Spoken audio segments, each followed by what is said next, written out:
Hey, everybody. Welcome back to another episode of the Bright Ideas Podcast. As always, I am your host, Trent Deersmid, and I'm here to help you discover what is working in the world of online business, e-commerce, digital marketing agencies. And the way that I do that is I bring on interesting guests to share with you their story, their journeys, so that you can suck up all those actionable golden nuggets that you can then turn right around and implement in your business right today, ideally.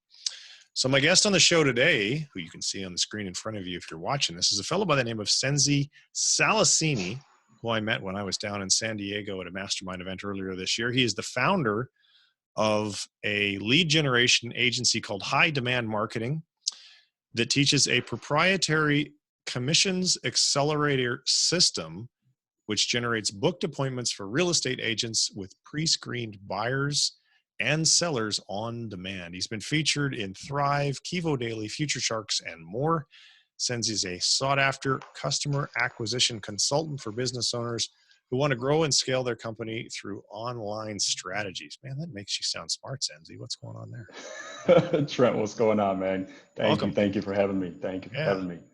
No problem. It's a pleasure to have you here. All right, well, let's dive into it with the question I always ask at the beginning, which you've already kind of answered, but I like to give people a chance to sort of fill in the blanks. Who are you and what do you do? Yeah, I mean, again, thank you so much for having me, here in front of you and your audience. My name is Nsensi. What's going on, guys? I run an online advertising company. There's really more two sides to it. We help real estate agents get booked appointments with, pre-qualified buyers and sellers, but then also we have the education side of the business as well, where we actually teach agents and real estate professionals how to run our system for themselves. And in turn, also, we help entrepreneurs as well on their end grow and scale their company, running a very similar system, of course, via business development. Okay. And you started this business when? So it's kind of evolved, right? I started technically in late 2017, but didn't see much traction. 2018 was, on and off, and, the early woes, right? Not too much focus. So I really like to say I started in like early 2018 when I really got focused and really dialed in. Really focused and dialed in, not 2018, 2019.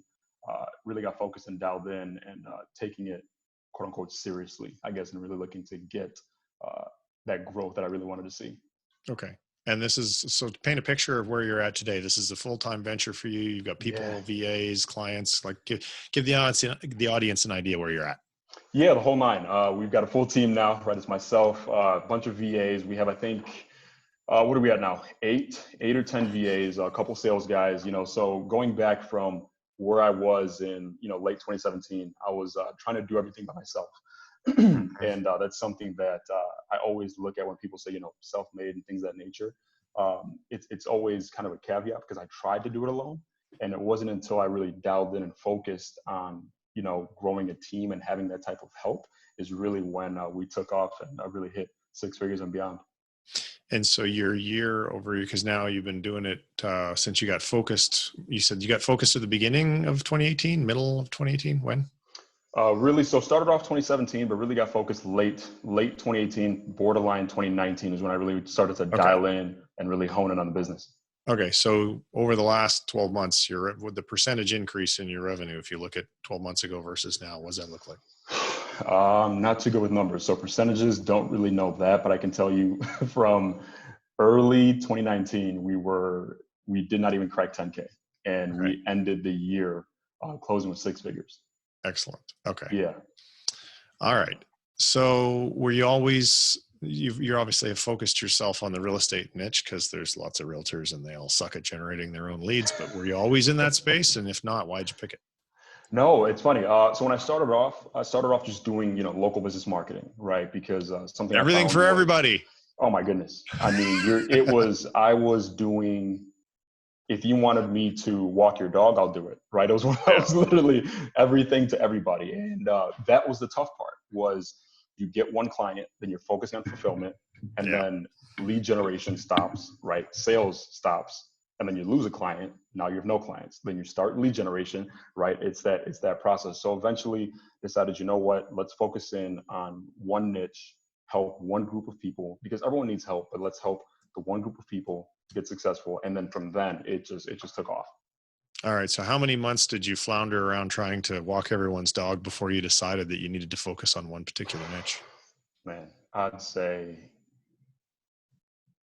probably 14, 15 months, man. It was it was a good over a year, strictly because it's the process of trying to one, figure it out. And Mhm. what you got to realize too is prior to niching down, your message is so broad, right? And that's something that I learned the power of is with lead generation or generating leads.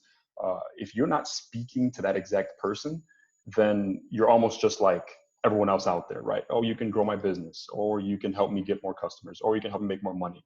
But when you hone in on your exact customer, that's where the power and scale happens, because you can speak to that exact person. So for the longest time, I was just saying, let me help you grow your company. Let me help you grow your company. But the messaging wasn't there. As you know, I know Mhm. we've spoken about messaging and how powerful that is to speak to that one person.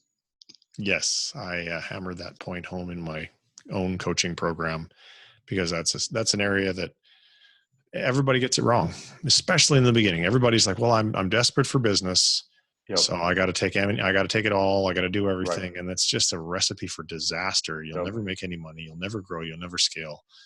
You like as you have already pointed out, you've got to be super focused on one niche, and then you have to understand the exact words that they're using Right. to describe their goals and their challenges and so forth. So Yeah. let's, if you have anything you want to add to that before I move on to my next question. Yeah. No, I mean, just to that point alone, when, other agency owners or entrepreneurs come to me and they ask, what can I say? What am I doing wrong? We always start off with, as you know, what's your messaging? What are you saying? Yeah. Who are you saying it to? And it's always the same, right? I don't know. I'm offering SEO. I'm offering lead gen. I'm offering website design. I'm offering this. And it's like you have to offer the one thing, but speak in that one person's language, right? Or you'll spend a lot of time chasing a lot of different people and end up catching none. And you'll never have any pricing power because you're just going to be a commodity. Thank you. Thank So, you. so for the folks who are listening, here's your first big takeaway. If you're thinking of starting, your own social media or pay-per-click agency or lead gen agency or whatever, digital marketing service provider kind of business that you'd like to have, pick a niche. Do not be a Mm. generalist because it's not going to go well. All And right. something to add to that. I mean, something to add to that is Sure. also it's scary to pick a niche, right? Mm-hmm. Because like most business owners, we FOMO. all, oh my goodness, FOMO like crazy. Even like myself, when I was thinking, I know I can help, chiropractors, I can help dentists, I can help med spas, I can help. Yes, but when you pick one, you can now officially let go of everything else and truly focus on that one, right? So I understand the people who have a tough time picking a niche, because I was there once. But when you do, it just becomes so much easier, because you can now hone on that language. And when you speak someone else's language, that's the key to anyone doing business with you, is having them trust that you understand them and their Mm-hmm. problems, right? If that makes Mm-hmm. sense. Oh, it totally makes sense because when Oh you're yeah. emailing people or you're running ads or whatever you're doing to catch their attention, what's the Hmm. first thing they're going to do? They're going to come visit either your social profile or your website to quote unquote check you out. And in 2.5 seconds, their subconscious mind is going to form an opinion of, yes, this might be for me, or no, Right. this is definitely not for me. And it's more Right. likely going to be the latter. Right. No, it ain't for me, because you didn't do a good job of using the words that they use Right. to describe the problems that they talk about, because Right. that's what's real for them. They don't care Right. about you. They don't care about your brand. They don't care about anything in the beginning. They only care about, Right. hey, I got problems and I need solutions to my problems. And only when does there some corner of their mind they think, hey, maybe Senzi or Trent might be a potential solution to my problem, only then do they become interested in you and your story and your background and your authority, and all that stuff plays Right. a role. But in the beginning, that's not what does it. Exactly. And then you'll have, the person who's actually niche specific come across their timeline or come across their email and say, hey, I understand X, Y, and Z pain points that you're feeling. Let me Yeah. help you. Right. So they just saw your ad or your email or your outreach. And then they see the expert who speaks their language. 10 times out of 10, they'll pick the person who Yeah. understands their exact pain points. Right. Yeah. Like, to use the real estate example, let's say there's two websites. One of them is your typical marketing agency, and on their homepage they say, we build websites, we do search engine optimization, we do pay-per-click, we do all this stuff, right? Because they're for FOMO, and the target audience is a realtor. Right. And then there's another website. It's got a dude or a person standing out in front of a house that looks like a realtor, and the word says "Get more clients." Or and then there's a green sold. button. What's that? Or just a sign that says sold. Yeah, and then there's a green button that says "Get more clients." Which one of those do you think the realtor is more likely to click the green button on? Well, it's pretty obvious, right? Because the messaging is there. Okay, so let's talk about your marketing and lead generation that you're using to attract realtors. And I think you told me in the pre-interview that Facebook is the biggest platform for that for you. Is that right? Yeah. So as far as internally, we use multiple, different platforms, but the most ROI-driven one is Facebook, strictly because of the power behind it.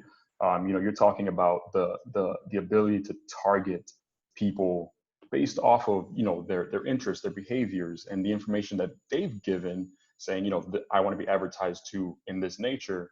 It's Facebook provides such an ROI. Like you and I were speaking prior to this. Some of the numbers that we were speaking of compared to the return. I mean, what you can do per day on ad spend compared to your ROAS, your return on ad spend, it's crazy. But no, we also use Google. We use email. We use a lot of different lead gen sources, but Facebook is most definitely the number one source. So let's go down that rabbit hole a little bit. Tell me about, because there's different types of campaigns that you're running. I assume some are probably cold, some are probably retargeting. Let's start at the top. So from the top, of course, we run conversion campaigns. Do you want me to dive into more the exact nitty gritty of what we do in the back end? Yeah, people are taking notes, man. They want to learn.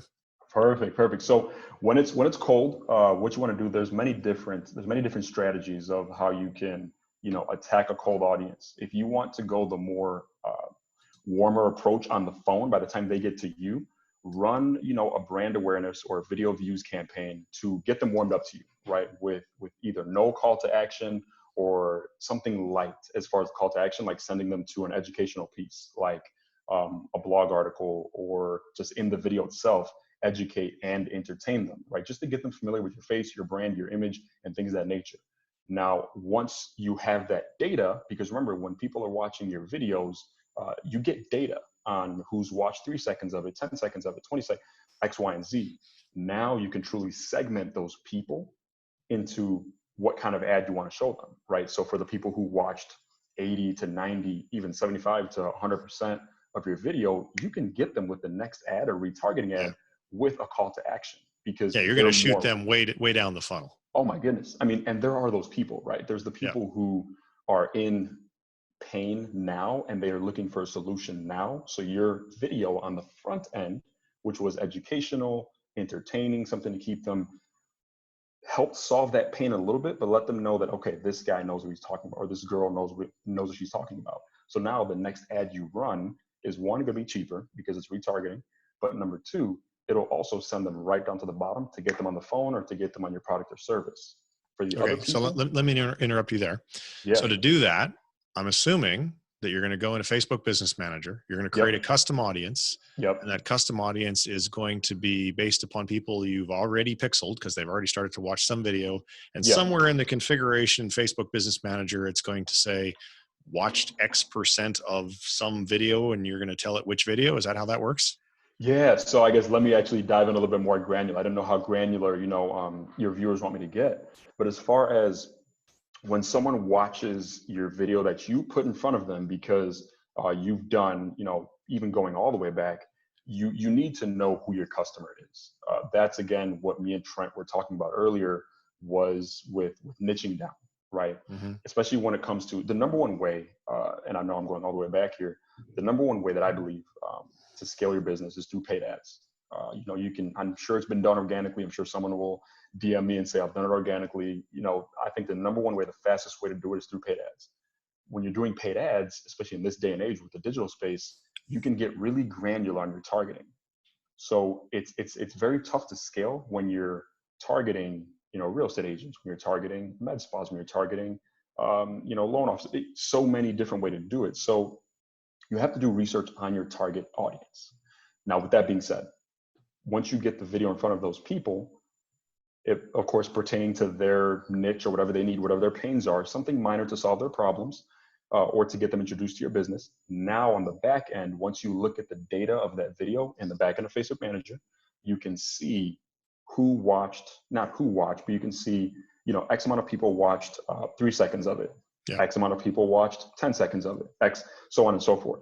So now you have better data on who to show what with the next ad.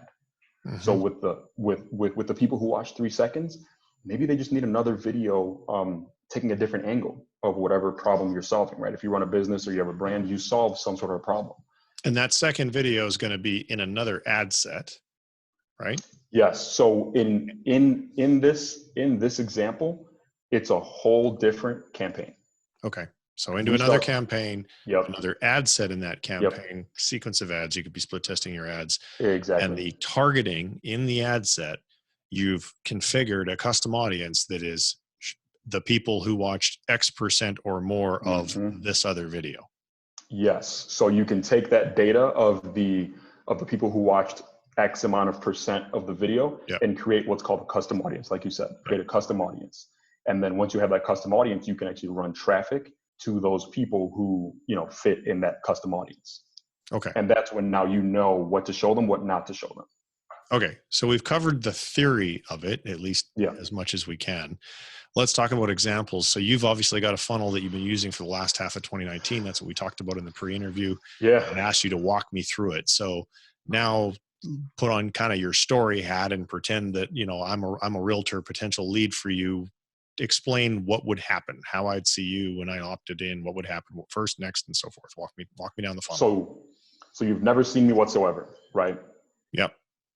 So in the example that I was giving here with the brand awareness campaign or even the video views campaign, I would run a video, which we did, late 2019, which we did is where we run a video where we're just educating on the power of lead generation, right? The power of filling your pipeline. Because a lot of agents and businesses in general, this goes across all businesses. When I speak to all sorts of entrepreneurs, everyone thinks the problem is, sales or closings or commission, like the end game, right? Yes, that may be the problem, but the real root of the cause is always lead generation, because you always need to keep your pipeline full so that the sales pour in here. So we'll do a video on, the power is actually in lead generation, and it sparks a light bulb, right? Oh my goodness, okay, I need more lead generation. That's when, of course, my face is attached to it or our company's attached to it. And then based off of that data, we'll send them to either a lead form, which is directly access to our team, or we'll send them to a funnel. Again, it's all dictated based off of percentages. Or we'll send them to a funnel where they actually get more information on our system and how it operates, because the data shows us that they were interested, but not exactly ready. So we'll send them more information, but off of Facebook, which is more expensive, then walk them through a video that introduces us, our brand, X, Y, and Z. But if they watch the full video and then those same people are engaging across the board, we'll run an ad to them that gets them straight to our calendar via lead form. Yep. And are you running active campaign and also segmenting with email so that you're able to, like, I know in my funnel, depending upon what people do, I have different automations. And when you're in the top of my funnel, active campaign will put you in the top of my funnel Facebook audience. Then when you take some desired actions, you move into a different lane in my funnel, a little further down. And then I've programmed active campaign to take you out of the first Facebook custom audience, because you don't want to see those ads anymore. They're not relevant anymore, and show you a different set of ads. Are you doing the same thing? No, actually, it's interesting you say that. I was just at active campaign 2 weeks ago. I was just at active campaign because they're located here in Chicago, actually. So, luckily for myself, I got the invite to go to active campaign, and they walked us through the actual power of AC, because something we use AC for is AC active campaign. Something we use AC for is just for emails, like just drip sequences and things like that. We never dove into, special tags or anything like that. We use it a little bit, but nothing like the way they explained it and to the way you're talking about it right now. Oh, it's got a lot of horsepower, man. You can do a lot of crazy stuff with that. Oh my goodness. I mean, we were there for 6 hours, and I learned I have not been using it to its full capacity. So no, what we do is when you opt in, we just have a back end drip sequence, and of course, if you hop on a call, I mean, we still send you emails on the back end too. Oh man, you got to get on the program and get Zaps and Pipe Yeah. Drive, and you should sign up. Oh, You should sign up for my program. I teach all that stuff. oh well. As far as it's funny you said that because as far as the automations, we use Pipe Drive, Zapier, Pandadoc, all the good stuff. But as far as in AC, Yeah. All the powers of AC, we don't dive into any of that. We really Okay. just send simple drips. Is there any selfish curiosity question? So when you were at Yeah. this thing, an active campaign for 6 hours, I'm imagining you're taking notes. Was there Oh my handouts? Is goodness. there anything I can get my hands on and maybe we could share with the audience, like slide Um, decks or any PDFs, anything? you know what? They got to have it. No, they do because I was speaking to the host and Yeah. she sent me an email with a ton of stuff. Ooh. So haven't had the time to look into it, but let's connect and I'll look into that email and see what's actually some golden nuggets in there because I have my hand notes, but my handwriting hasn't changed since like 3rd or 4th grade. So you Yeah. definitely don't want that. But she sent me, I think, like the slide deck. She sent me a lot of stuff. I'll make sure I get you taken care of. Yeah. And actually, you know what? Maybe reply to her and tell her I want to have her on my show. See if we can get somebody from Perfect. Active Campaign on the show too. There was 2 of them, and they're both awesome. I'll talk to both of them and shoot them your way. Okay, sounds good. Yeah. All right, so back out of that rabbit hole. So you've got some room to improve how you're using Active Campaign. Let's talk about ads. Yeah. So you've got different layers of the funnel. For the purposes of our discussion, we'll call it the awareness phase at the top. That's when they don't know about you. That's cold traffic. Mm-hmm. Below that is the interest phase when, okay, now I know Nsensi and his company exist and I'm interested in doing business with him. So they need to learn a little bit about you. Yeah. Let's just talk about those 2 sections. In the top, in the awareness section, what type of ads have you got the most results with? Are they video ads? Is it a still image? Or are you using some of these software apps where you could like put in 3 still images and it kind of turns it into a little video? Do you have closed captions running? Like, walk me through that. So the first part we call it just, top of the funnel, middle of the funnel, bottom of the funnel. Sure. And, as far as for the people who are like me in the back end of Facebook, when it gets kind of crazy back there for naming conventions, it's just TOF, MOF, BOF, and then title. But for all of our TOF campaigns, top of the funnel campaigns, we run video and we run image. However, it depends on what you're going for, right?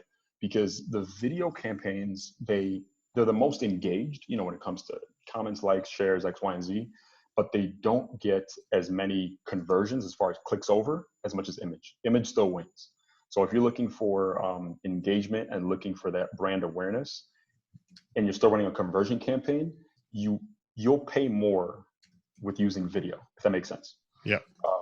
But if you want to pay less, of course, use image, but it won't be as engaged as much. You won't get as many likes, comments, et cetera, et cetera. But we've found video and image to be the best. I do not run those like slideshow type ads. We've tried those.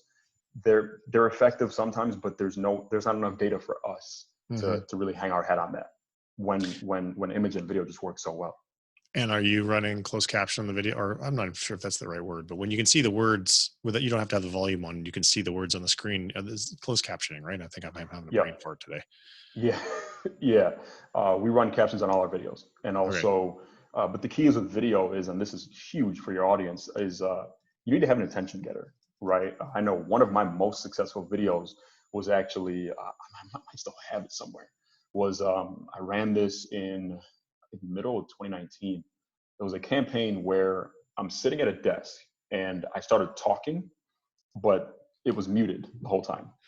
And then I didn't turn on the video and I didn't turn on the audio until about 7 seconds in. So someone would think that their headphones aren't working.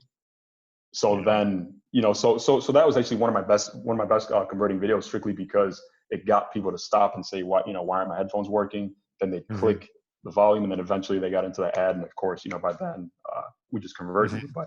But that you always have to grab attention if you're going to run a video ad, or I promise you will be throwing money down the drain. Okay.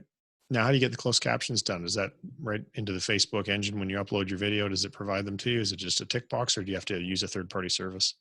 No, it's on the back end of Facebook. When you Okay. upload the video, you can choose captions or not. Okay. Sounds good. All right. Was that was that for me, or was that for your audience or for you? Well, it's for me. I mean, I'm assuming some of my audience might have been curious, but this whole show's for me, man. I just ask what I want to know. The audience is just along for a free ride. I love it, man. I love it. That's so smart. I love it. That's how I learned so much stuff. I just have Yeah, interviewed hundreds of people. I yeah. get free consulting with every one of my Oh my interviews. goodness. As I'm talking, I'm realizing that. I'm like, Yeah. hold on. I'm giving Yeah. out some Yeah. of my good stuff. Yeah, Yeah. no, it's awesome. No, Absolutely. let's keep it going. Keep it going. Okay. So we've talked about Facebook without, going too crazy in details that people will Yeah, get lost yeah, with. What yeah. is your next most popular platform for either cold traffic or retargeting? Either one. Sorry. Let me back up one bit. Please. So you said for cold traffic, awareness level, That's top of right. the funnel, Yeah, video and still. What yeah. about in the next level down in the interested? Still same thing, still running video and still, or are you doing anything different? Still, we Okay. run images only because by then you know who we are. You know who I Yeah. am, right? Yeah. Just with the way my company's created, I'm pretty much the face of it. So my face is on every ad, right? Okay. And also, I mean, personal branding has helped completely, change and really turn things around. But we run still images in the middle strictly because you know who we are and we know that those convert, right? Because something you got to remember as well is people aren't going online to be advertised to. People aren't going online or really on Facebook looking to buy something, right? No one wants to see your ads. Like no one cares about your ads. So you got to make Well, sure that. there's a few that like shopping. Well, put it this way: there are the weirdos like me and you Yeah. who actually love the online space, and I'll click on people's ads just to see what's going on. Oh hell yeah, I Because do I'm it all the time. all the time. But I mean, 99.99% of people don't go online to be advertised to. Yeah, because So they're not marketers. thank you.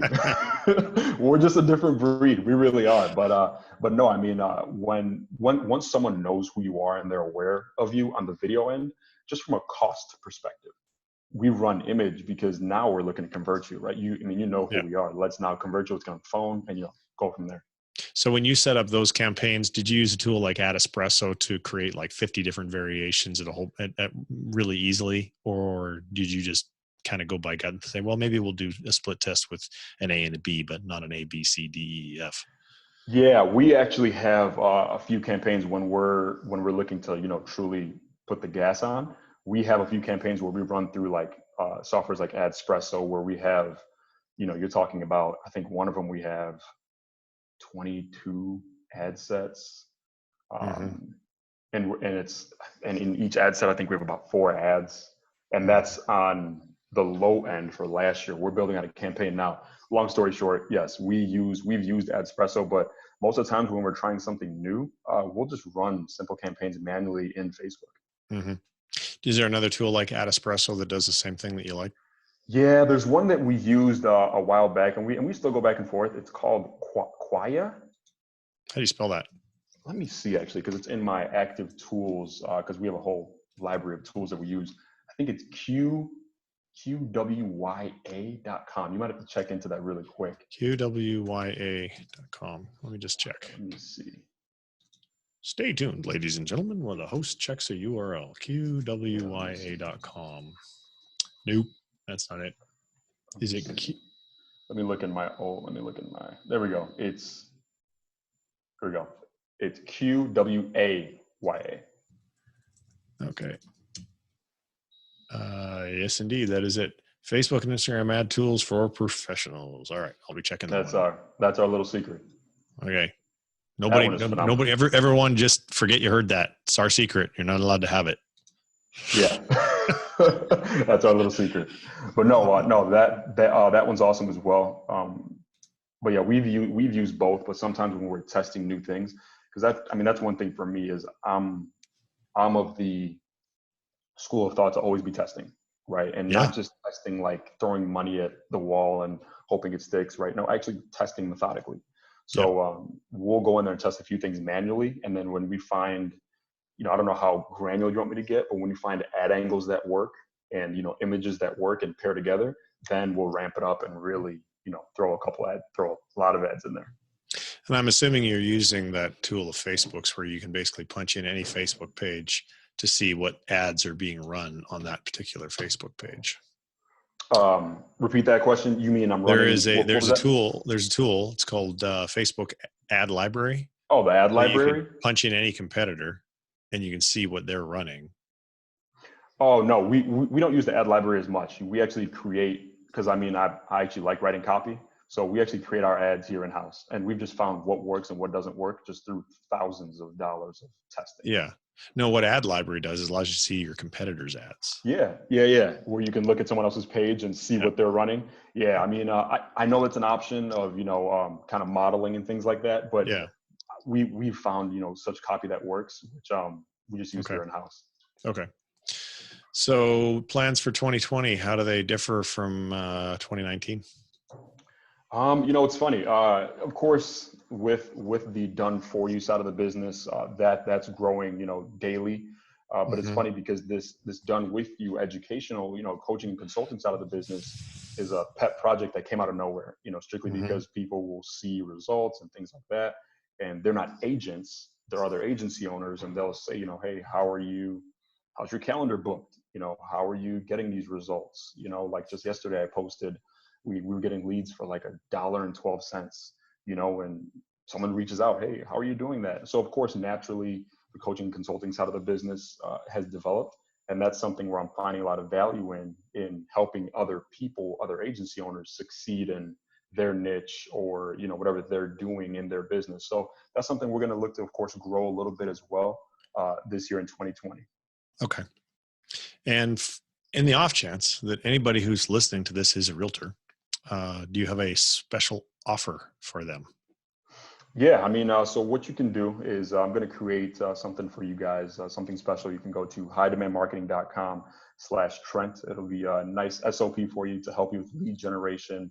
And this can be used for, B2B, really B2B companies as well to really help you grow and scale your business, because leads is always the problem, right? Sales are great, appointments are great, but none of that happens without leads. So I want to make sure you guys are taken care of and helping you lead generate the proper way. All right. Sounds good. Nsensi, it was a pleasure to have you on the show. Thank you so much for making the time. Thank you for having me. I appreciate it.